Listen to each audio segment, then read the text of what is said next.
नमस्कार दोस्तों, मेरा नाम भारत। मैं एक सीरीज़ शुरू करने जा रहा हूँ जिसमें 1947 के बाद से भारत में मेन जो परिवर्तन आए हैं उनमें क्या क्या इंसिडेंट घटे हैं जिनसे भारत को एक एकता के सूत्र में बांधने में ज़्यादा जो है अच्छा हमें मौका मिला है। और ये उन बच्चों के लिए ज़्यादा अच्छा रहेगा जो समकालीन भारत आज़ादी के बाद से पढ़ रहे हैं। तो सबसे पहले मैं 1948 की बात करता हूँ। तो 1948 में जो मेन इंसिडेंट रहा है वो सबसे बड़ी तो महात्मा गांधी की हत्या रही है। महात्मा गांधी की हत्या कर दी गई थी 30 जनवरी 1948 में नाथूराम गोडसे द्वारा। हालांकि उससे 10 दिन पहले भी गांधी पे एक हमला हुआ था, उन पर बम फेंका गया था एक पंजाबी शरणार्थी द्वारा जो कि पाकिस्तान के हिस्सों से भारत में आए थे, पर वो बम गांधी से थोड़ा दूर जा गिरा और गांधी किसी तरह बच निकले। पर 10 दिन बाद नाथूराम गोडसे ने जब गांधी अपने घर से निकल रहे थे तो उन पर 3 गोलियां चला के गांधी की हत्या कर दी और उन्हें जान से मार डाला। और जिसके बाद उन्होंने खुद को आत्मसमर्पित कर दिया और बाद में उन्हें फांसी दे दी गई। जिसके बाद 1948 में जो मेन जो घटना हुई है वो ये देश का पुनर्गठन। आप तो जानते ही हैं कि जब देश आज़ाद हुआ था तो उस समय भारत दो हिस्सों में बटा हुआ था। एक थी प्रिंसली स्टेट और एक था ब्रिटिश इंडिया। प्रिंसली स्टेट जिन्हें सीधे तौर पे रियासतें कहा जाता था, जिनके राजा हुआ करते थे, और कुछ तो इनमें इतनी छोटी थी कि उन्हें बड़ी आसानी से 2-3 जने जाकर उन पर कब्जा कर सकते थे, और कुछ इतनी बड़ी थी कि वो फ्रांस और जर्मनी से भी ज़्यादा एरिया रखती थी। हालांकि प्रिंसली स्टेट तो उस समय 565 थी, पर जो मेन जिन्होंने ज़्यादा दिक्कत दी या जिनको ज़्यादा जिक्र किया जाता है वो उसमें थी हैदराबाद, जूनागढ़ और जम्मू कश्मीर। तो सरदार वल्लभ भाई पटेल काफ़ी दूरदर्शी थे। वो जानते थे कि भारत को एक करना है तो इन प्रिंसली स्टेट को भारत में मिलाना पड़ेगा, और इनको भारत में मिलाए बिना भारत अखंड भारत नहीं बन पाएगा। हालांकि अखंड तो वो वैसे भी नहीं था। आप तो जानते ही हैं कि 47 में भारत अकेला आज़ाद नहीं हुआ था, भारत के साथ एक और नया देश पाकिस्तान भी आज़ाद हुआ था। बांग्लादेश उस समय नहीं था, बांग्लादेश 1971 में बना था। उस समय वह पूर्वी पाकिस्तान था। तो सबसे पहले हैदराबाद की बात कर लेते हैं। हैदराबाद जो कि उस समय भारत की दूसरी सबसे बड़ी रियासत थी और इसका नवाब दुनिया का सबसे अमीर आदमियों में से एक हुआ करता था, और हैदराबाद की करीब 80% ज़मीन का जो है ये अकेला मालिक था। हैदराबाद भारतीय संघ में मिलने के लिए पूरी तरह तैयार नहीं था। इसने साफ तौर पर मना कर दिया था कि हम भारतीय संघ में कभी शामिल नहीं होंगे, जिसका एक कारण ये था कि ये मुस्लिम शासक था और ये पाकिस्तान को ज़्यादा पसंद करते थे, पर इनकी भौगोलिक जो सीमा थी वो पूरी तरह भारत से मिलती थी, इसीलिए ये किसी कारण से पाकिस्तान में नहीं मिल पाए। इनकी जो स्थिति थी वो इनके वजीर शाह अमीर ने और ज़्यादा नहीं, माफ़ कीजिए, अमीर नहीं, मीर ओसाम अली ने ज़्यादा ख़राब कर दी थी, क्योंकि वो भारतीय संघ में बिल्कुल ही नहीं मिलना चाहते थे। उन्होंने सरदार वल्लभ भाई पटेल को भी कह दिया था कि हम भारत में कभी नहीं मिलेंगे, हम हैदराबाद को एक अलग देश बनाएंगे, और सरदार वल्लभ भाई पटेल इसके बिल्कुल भी हक में नहीं थे। वो हैदराबाद को भारत के पेट में कैंसर की तरह देखते थे। और जिसके बाद हैदराबाद ने भारत के साथ एक यथास्थिति बहाल करने के लिए एक साल का एग्रीमेंट साइन किया कि हम थोड़ा सोचेंगे। और वो 1948 मतलब 47 में जब आज़ाद हुए, तो उसके बाद 1948 तक वो एग्रीमेंट रहा।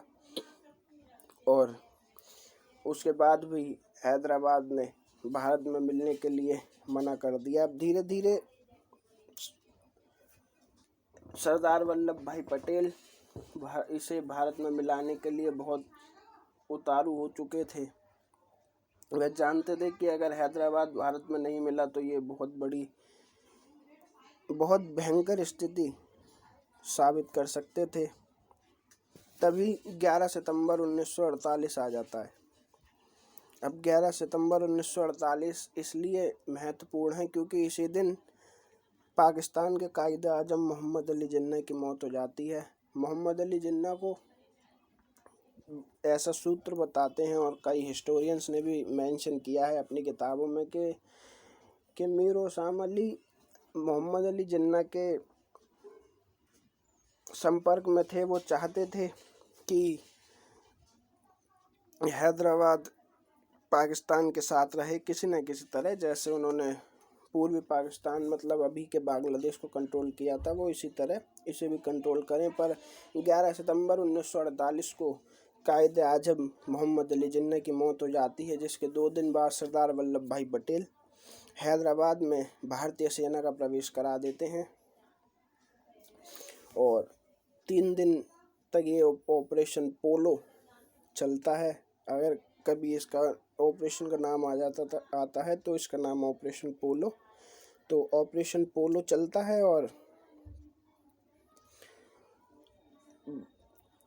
नवाब उल मुल्क हैदराबाद के वो भारतीय इंस्ट्रूमेंट ऑफ एक्सट्रैक्शन जो वो पेपर था जिस पर साइन करके रियासतें भारत में मिलती थी, इंस्ट्रूमेंट ऑफ एक्सट्रैक्शन पर साइन कर देते हैं, और हैदराबाद का पूर्ण विलय भारत में हो जाता है। अब जूनागढ़, तो जूनागढ़ भी कुछ स्थिति उसकी हैदराबाद जैसी थी। बस उसे एक मतलब ये 3 जगह से भारत से घिरा हुआ था। बस एक जगह जो थी ये समुद्र से घिरा हुआ था, और इसने पूर्णतः कह दिया था कि हम तो सीधे पाकिस्तान से मिलेंगे। पर इनमें इनकी ज़मीन की जो स्थिति थी वो पूर्णतः भारत के समर्थ में थी, तो ये पाकिस्तान से कैसे मिल सकते थे। सरदार वल्लभ भाई पटेल ने इन्हें भी काफ़ी मनाने की कोशिश करी।